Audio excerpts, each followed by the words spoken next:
Assalamualaikum warahmatullahi wabarakatuh. Halo teman-teman sekalian, kembali lagi dengan saya Kartika Dwi Rahmawati.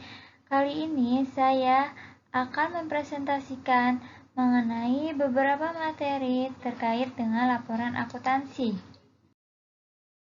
Yang akan saya bahas kali ini adalah yang pertama, proses penyusunan laporan keuangan mulai dari bukti pendukung hingga menjadi laporan keuangan.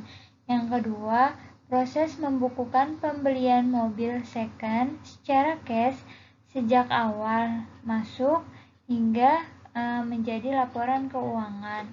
Yang ketiga adalah proses membukukan pembelian mobil baru secara leasing sejak awal hingga menjadi laporan keuangan. Yang keempat adalah cara mengaudit atau menguji asersi eksistensi dan evaluasi atas pembelian mobil tersebut pada poin B dan C.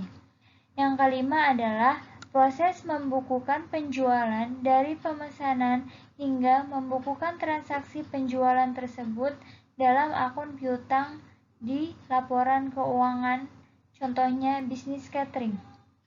Dan materi terakhir yang akan saya bahas kali ini adalah cara seorang auditor eksternal dalam mengaudit asersi penjualan tersebut dengan tujuan pengujian asersi kompetensis, existence, dan evaluation. Yang pertama yang akan saya bahas adalah bagaimana sih proses penyusunan laporan keuangan. Yang pertama itu mulai dari bukti transaksi. Bukti transaksi merupakan dokumen sumber transaksi yang digunakan sebagai bukti pencatatan. Nah, di dalam suatu perusahaan, bukti transaksi itu bisa terdiri dari bukti penerimaan kas, bukti pengeluaran kas, faktur pembelian, faktur penjualan, dan bukti umum atau memo. Dilanjutkan dari bukti transaksi ke jurnal. Jurnal dapat membantu memisahkan dalam melakukan pencatatan secara kronologis terhadap transaksi yang terjadi. Dan jurnal dapat membantu dalam menemukan kekeliruan pencatatan yang dilakukan dalam pembukuan. Nah, jurnal itu sendiri terdiri dari jurnal umum dan jurnal khusus.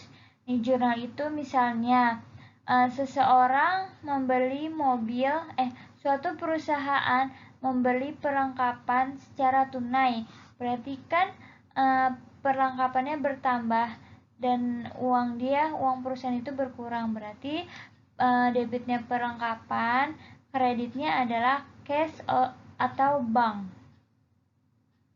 Nah, jurnal umum itu dapat mencatat semua jenis transaksi, baik penjualan maupun pembelian yang dilakukan secara tunai maupun kredit, serta penerimaan atau pengeluaran kas yang dilakukan.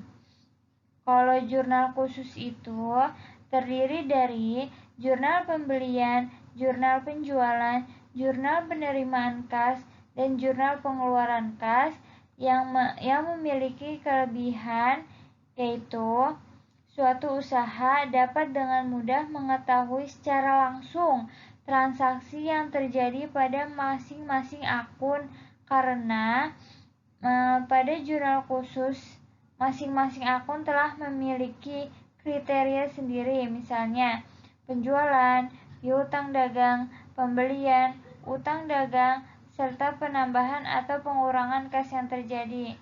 Nah, misalnya kayak tadi pengeluaran kas, misalnya perusahaan membeli perlengkapan secara tunai. Nah, kan itu berarti ada pengeluaran kas yang terjadi oleh perusahaan tersebut, maka langsung dimasukkan ke dalam jurnal pengeluaran kas. Nah, habis dari jurnal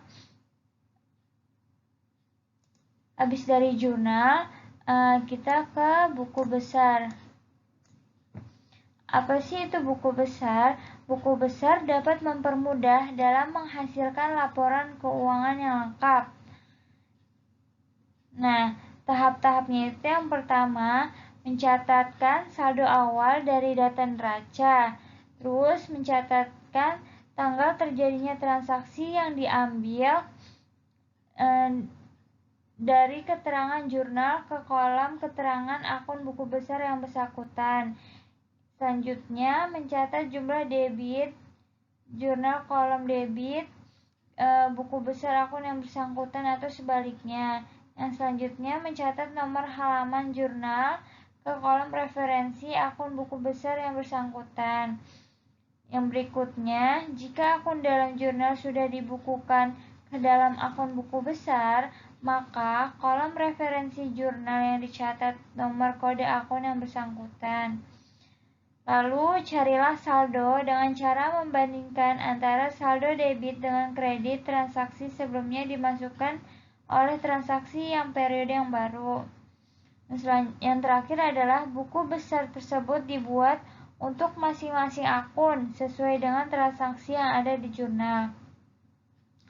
Nah, buku besar itu masing-masing akun, misalnya kas itu sendiri.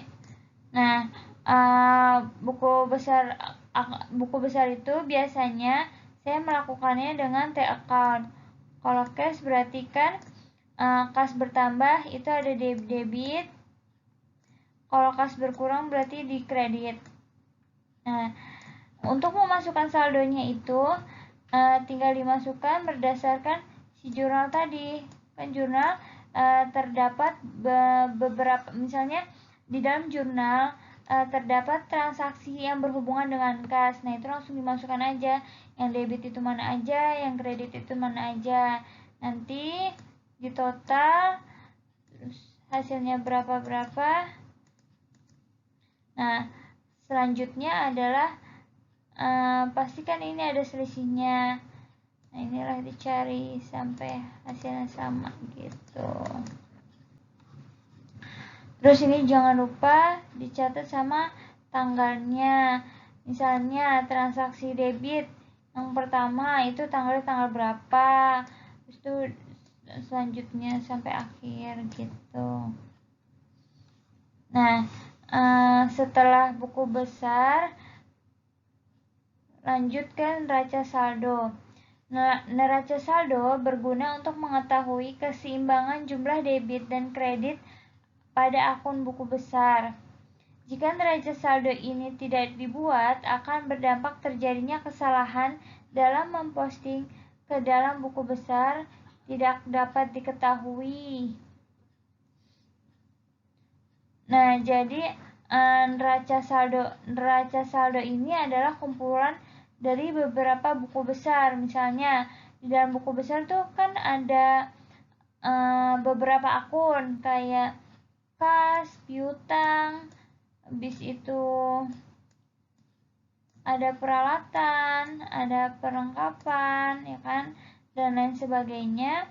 Habis itu di neraca saldo inilah mereka dikumpulkan menjadi satu. Kalau saya gambarkan gini.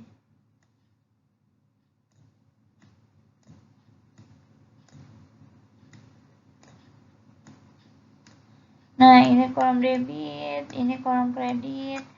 Habis itu tinggal dimasukkan angka-angkanya gitu. Nah, dari neraca saldo, selanjutnya adalah jurnal penyesuaian. Jika jurnal penyesuaian ini tidak dibuat, maka akibatnya nilai pada laporan keuangan tidak menunjukkan nilai yang sebenarnya. Karena pada dasarnya jurnal penyesuaian itu diperlukan untuk membuat perhitungan harta, utang, modal, pendapatan, beban menjadi lebih tepat. Ada dua keadaan di mana jurnal penyesuaian perlu dicatat, yaitu yang pertama, keadaan di mana suatu transaksi yang sudah terjadi namun belum dicatat, dan keadaan di mana suatu transaksi telah dicatat dalam suatu akun, tapi saldonya tidak perlu dikoreksi untuk mencerminkan keadaan yang sebenarnya. Nah, jadi jurnal penyesuaian ini tuh dibuat misalnya untuk mencatat yang belum dicatat ataupun saldo yang harus dikoreksi gitu. Misalnya suatu perusahaan mencatat bebannya itu lebih besar daripada yang seharusnya. Nah, di jurnal penyesuaian inilah saldo tersebut dikoreksi. Nah, dari jurnal penyesuaian sebenarnya itu ke neraca lajur. Neraca lajur itu jika neraca lajur ini tidak dibuat, maka akan berdampak terjadinya kesalahan akibat terlupakan salah satu ayat jurnal penyesuaian yang dapat terjadi. Selain itu, neraca lajur berguna untuk mempermudah penyusunan laporan keuangan. Nah, jadi sebelum menjadi laporan keuangan, dari jurnal penyesuaian ada yang namanya neraca lajur atau kita singkat sebagai LN ya. Nah, jadi itu misalnya dari neraca saldo, ini kan ada akun neraca saldo nih. Seperti ya. Nah, ini kan akunnya. Akunnya misalnya kas, piutang, perlengkapan, peralatan, dan sebagainya ya. Terus ini akun debit, ini kredit, ini dari neraca, ini dari neraca ke sini. Oke. Sehabis itu dari sini si jurnal penyesuaian ini angkanya dimasukkan ke sini. Debitnya berapa, habis itu kreditnya berapa, baru nanti ditambahkan di kolom paling belakangnya. Nah, dua kolom ini adalah total.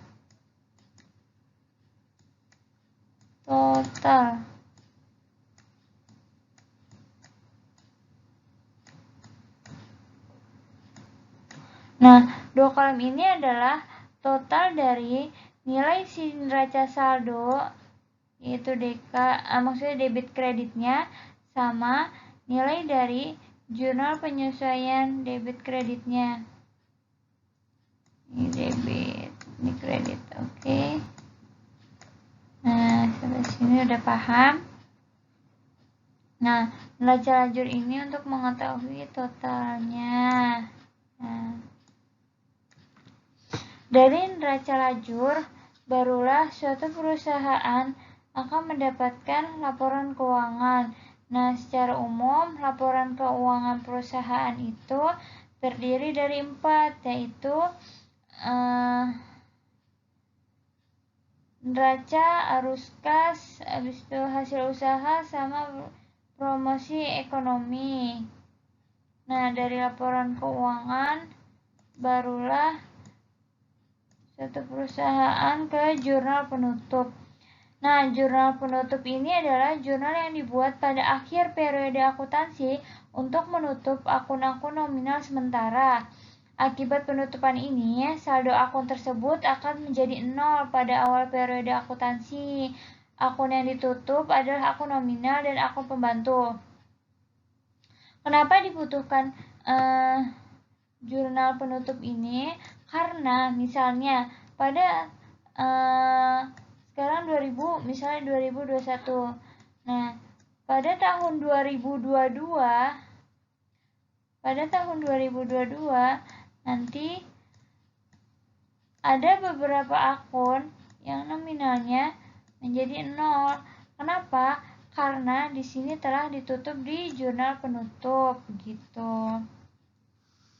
Nah, akun-akun di sini yang pertama adalah akun pendapatan, Kalau ditutup, dia pendapatan ke ikhtisar laba rugi, debitnya pendapatan, kreditnya ikhtisar laba rugi. Kalau yang kedua adalah akun beban, debitnya ikhtisar laba rugi, kreditnya beban. Yang ketiga itu menutup ikhtisar laba rugi. Ada dua kemungkinan, misalnya perusahaan memperoleh laba, maka akun ikhtisar laba rugi di debit dan kreditnya adalah akun modal. Kalau misalnya perusahaan itu rugi, berarti kebalikannya, modal di debit dan ikhtisar laba rugi di kredit. Yang keempat, akun yang ditutup itu adalah akun prive, debitnya modal, kreditnya prive. Gitu. Yang selanjutnya yang akan saya bahas adalah proses membukukan pembelian mobil second secara cash dari awal pembelian hingga menjadi laporan keuangan. Ketika membeli aset tetap atau mobil, contohnya secara cash, maka segala biaya yang dikeluarkan untuk mendapatkan aset tersebut hingga aset tersebut siap digunakan, biaya tersebut harus dikapitalisasi menjadi harga perolehan. Nah, jurnalnya itu aset tetap atau contohnya mobil, kreditnya kas atau bank, tergantung perusahaan itu menggunakan tunai atau menggunakan bank transfer. Yang ketiga yang akan saya bahas adalah proses membukukan pembelian mobil baru secara leasing dari awal pembelian hingga menjadi laporan keuangan. Nah, laporan pembelian mobil leasing itu mobil tersebut masuk ke dalam kategori finance lease atau capital lease karena leasing dengan hak guna opsi. Jurnalnya debitnya aktiva sewa guna usaha, contohnya kendaraan mobil, kreditnya utang sewa guna usaha. Nah, pada tanggal 31 Desember, saat perusahaan tersebut mencatat bunga dan depresiasi, debitnya biaya bunga, kreditnya utang bunga. Selanjutnya, debitnya depresiasi aktiva sewa guna usaha, kreditnya akumulasi depresiasi aktiva sewa guna usaha.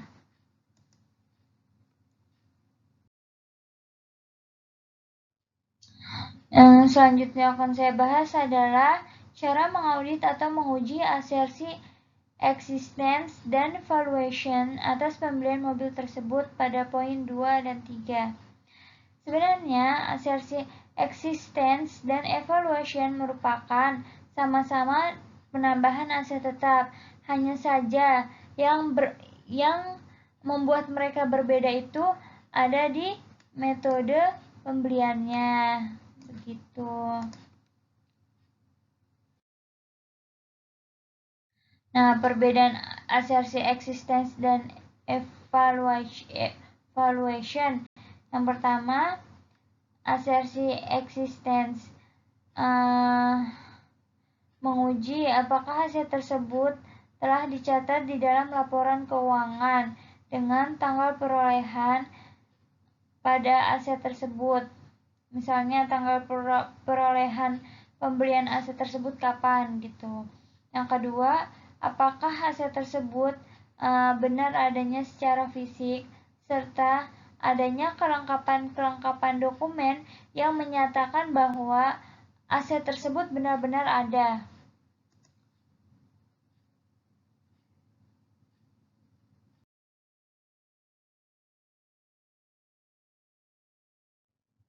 Asersi valuation. Nah, asersi ini menilai apakah nilai dari kedua aset tersebut sudah dihitung dengan benar dan wajar. Terus yang kedua adalah penyesuaian dari nilai aset tersebut sudah sesuai dengan prinsip akuntansi.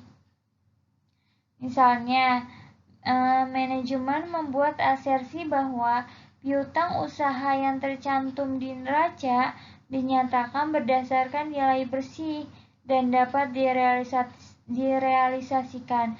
Tadi kan saya sudah bilang, di asersi valuation ini nilai-nilai dari aset tersebut dihitung dengan benar dan wajar. Nah, maka berarti nilai yang dicatat dalam laporan keuangan ini benar gitu.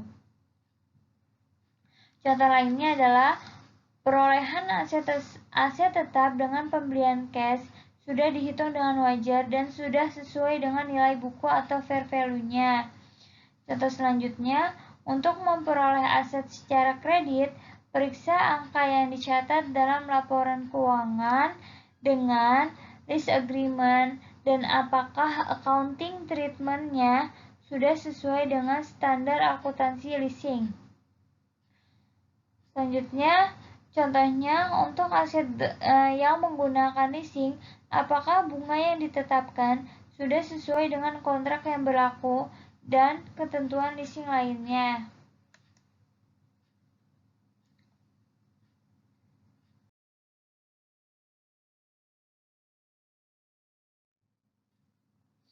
Nah, yang akan saya bahas selanjutnya itu adalah bagaimana proses dalam membukukan penjualan dari pemesanan hingga membukukan transaksi penjualan dalam akun piutang di laporan keuangan.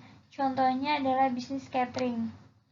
Nah, bisnis catering kan awal-awalnya ada pembeli atau pelanggan yang memesan kepada tukang catering nih.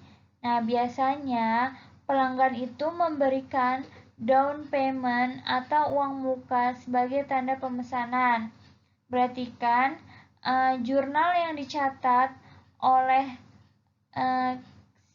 pemilik catering adalah kas bertambah dan uang muka dari pelanggan tersebut. Berarti debitnya uang muka. Nah, dari uang muka tersebut si pemilik catering atau produsen membelanjakan bahan-bahan yang dibutuhkan untuk membuat makanan yang diinginkan oleh pelanggan tersebut. Berarti kan ada pembelian bahan-bahan. Nah, jurnalnya itu persediaan barang dagang kepada cash. Nah, dari barang-barang yang telah dibeli, maka dikelola nih. Nah, dikelola menjadi lauk pauk. Berarti kan ada jurnal, yaitu debitnya HPP atau harga perolehan, kreditnya persediaan barang dagang. Kenapa persediaan barang dagang dikredit?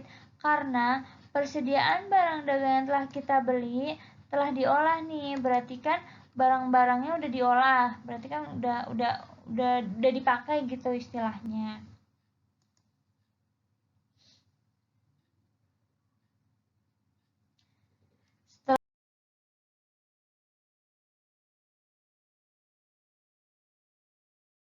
Barang-barangnya diolah, setelah barang-barang diolah, berarti kan siap disajikan atau siap dikasih ke pelanggan. Ketika dikasih ke pelanggan, maka produsen atau pemilik cateringnya itu akan memberikan tagihan kepada pelanggan. Nah, jurnalnya itu piutang pada penjualan catering.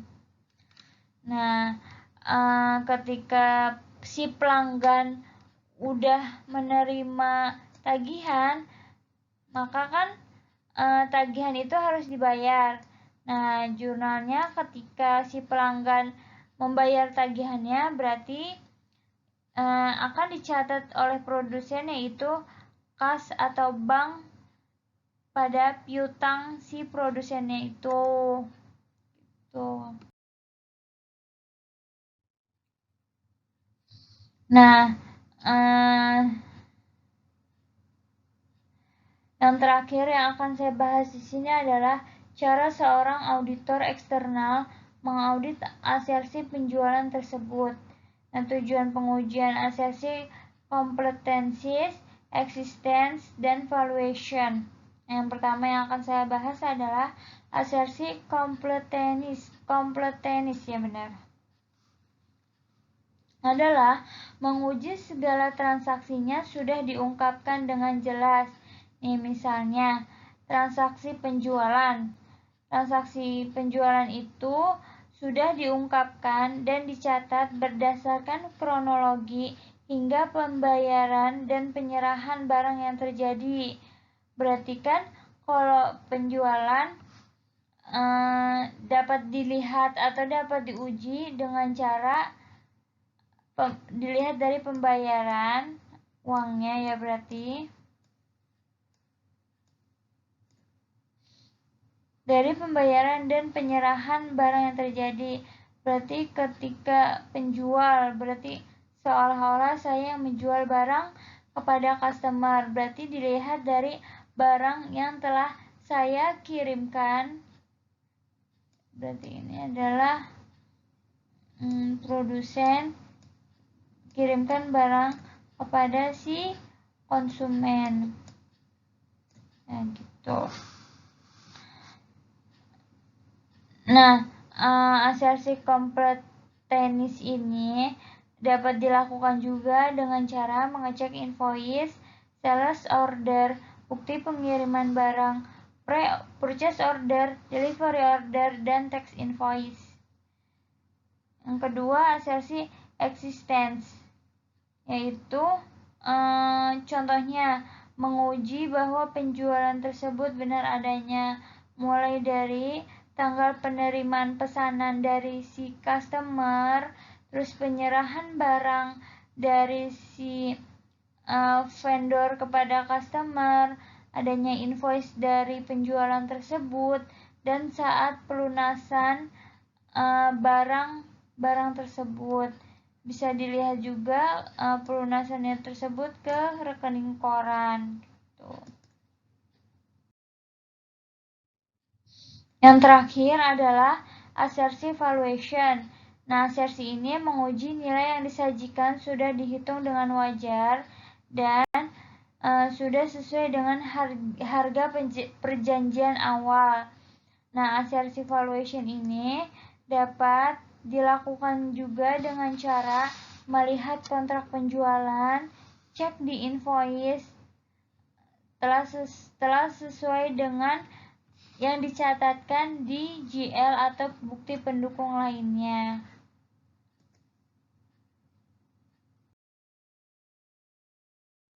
Nah, sekian presentasi dari saya. Kurang lebihnya mohon maaf. Apabila ada yang ditanyakan, silakan tinggalkan di kolom komentar. Dan apabila ada saran dan masukan, boleh juga dituliskan di kolom komentar. Terima kasih. Wassalamualaikum warahmatullahi wabarakatuh.